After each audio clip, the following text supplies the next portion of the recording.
Comment réaliser des semelles filantes pour les fondations? En plus de la caisse à outils traditionnelle, il nous faut un fil à plomb d'axe, une pelle mécanique, une pelle, un râteau, une cisaille, une aiguille vibrante. Côté matériaux, on vérifie que tout est bien sur le chantier. Les armatures, le fil de fer, les cales à béton et le béton. Pour votre sécurité, n'oubliez pas les gants, le casque, les lunettes, les protections auditives et les chaussures de sécurité. Première étape, le tracé. Commencez par vérifier que les chaises d'implantation n'ont pas été déplacées. Tendez un cordeau entre les pointes repères de l'axe de vos semelles filantes. Tendez le fil à plomb d'axe pour réaliser le tracé de vos fondations.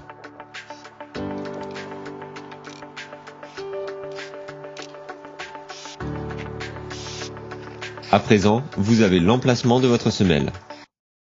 Deuxième étape, réalisez la fouille. Commencez par creuser. Faites de même sur toute la longueur.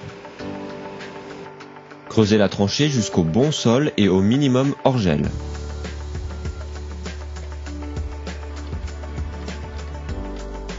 Attention, veillez à ne pas déplacer les chaises. Nettoyez bien votre fond de fouille et retirez toute la terre meuble. Afin d'avoir un fond de fouille propre, coulez un béton de propreté sur un minimum de 4 cm. Troisième étape, positionnez les armatures. Tracez maintenant votre mur à la règle ou au fil à plomb d'axe.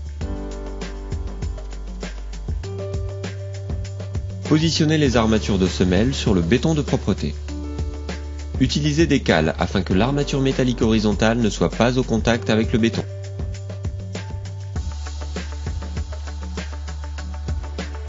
Puis, ligaturez la carcasse pour qu'elle ne bouge pas au moment du coulage. Ajoutez les armatures de chaînage et les écarts d'angle suivant le plan. Tous les 1,50 m, positionnez des piquets en fer HA puis réglez-les au laser pour repérer la hauteur finie de la semelle. Pensez aux équipements de protection. Suivant les plans de l'électricien et du plombier, prévoyez des réservations pour le passage des réseaux dans l'armature métallique. Le ferraillage est maintenant prêt.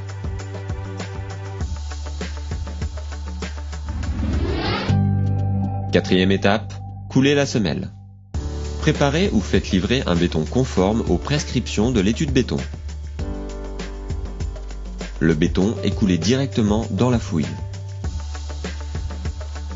Utilisez le vibreur pour vous assurer de la bonne répartition et de la bonne compacité du béton.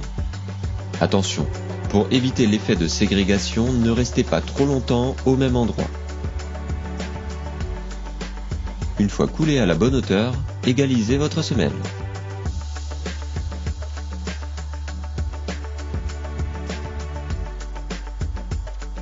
Au besoin, insérez des attentes suivant le plan de structure. Et voilà, à présent, c'est à vous de jouer.